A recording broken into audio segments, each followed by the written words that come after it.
Allen Vineyards.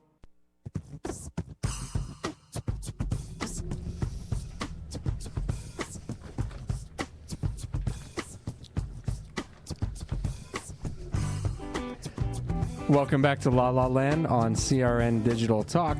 That's Nate Liddell. And that's Brett Chapin.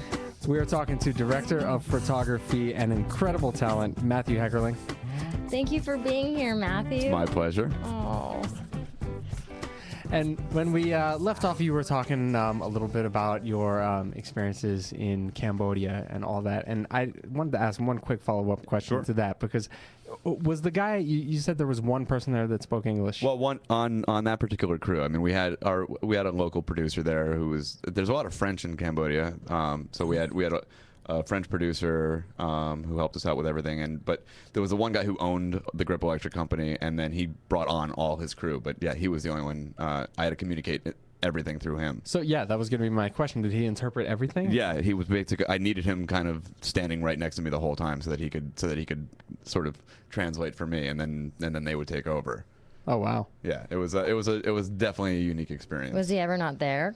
Yeah, actually, because here was another interesting thing: is his son was getting married the day after our production, so he was busy putting the wedding together. Oh my gosh, So weddings are a big thing over there. They're huge, and there's a lot of them. But there was, well, that's another story. Okay. But, yeah, he was putting his son's wedding together, which we went to, which was beautiful.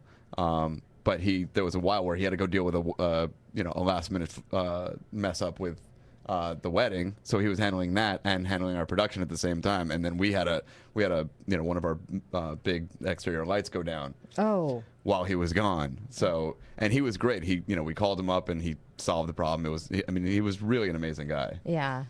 Oh my gosh, that must have been a lot of hand gestures. Yeah, there was a lot like of playing not Pictionary. Yeah, what is it? There was a lot of gesticulating. There was a lot of semaphores. This way. Oh my gosh. Wow, and that's a lot of pressure, because there's a lot of money riding on the day, and you have only a certain amount of times till the sun goes down. Yeah, it was pretty. Certain amount of electricity, and or in this case, until the sun comes up, because it was a night shoot on top of everything else. So we're sitting, and the light went out, so we're sitting. Our huge our huge night light went out, so we're kind of sitting in the dark there. So really, you work with the light. That's what you do. That's my job. I mean, my job is first and foremost is lighting. Which I find the most pleasure in. That's that was the part of the job that I fell in love with.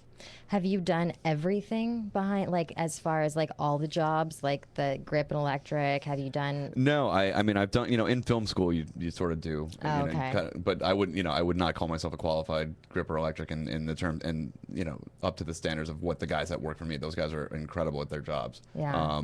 In film school you sort of learn the basics of everything. I know what they do, but they do it really, really well. But I started working before I went to film school. I was a camera assistant, so that was where I started.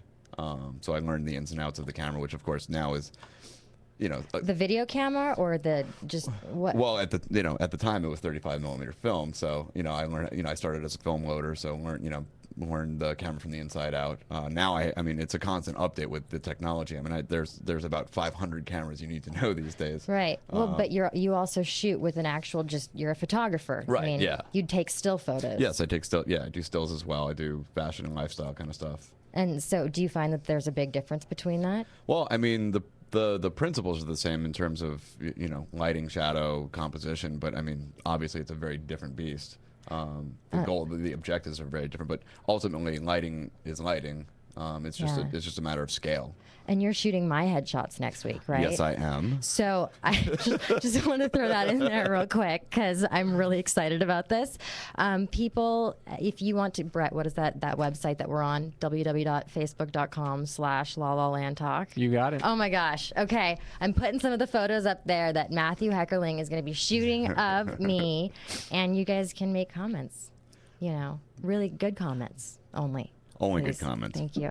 But no, it'd be wonderful. You guys can see his work. He's amazing. Thank you, Nettie. Amazing. So who are your influences? Who would you say is a really good director of photography that you can think of? Roger Deakins is phenomenal. From what film? He's done pretty much all of the Coen Brothers movies from Barton Fink on. he's won, some of the most amazing work. I mean, No Country for Old Men is absolutely stunning. It is. I guess we're moving on. Robert Richardson, Emmanuel Lubezki. I mean, Robert Richardson shot all the early Oliver Stone. Emmanuel Lubezki shot Sleepy Hollow, and among other gorgeous films. I mean, I could go on and on. Matthew Heckerling. Thank you. Check out his work, guys. MatthewHeckerling.com. Check him out on IMDb. Director of photography. Thank you so much for being here with us. Thank you. My pleasure. And go ahead and give us a call, guys, if you have any questions for our guests at 1-800-336-2225. We're going to be talking at the end of the show about a certain mention that we got on Twitter from the most important Twitter account. So we'll be back to talk to Caitlin O'Brien on La La Land Talk with Brett and Nett on CRN Digital Talk.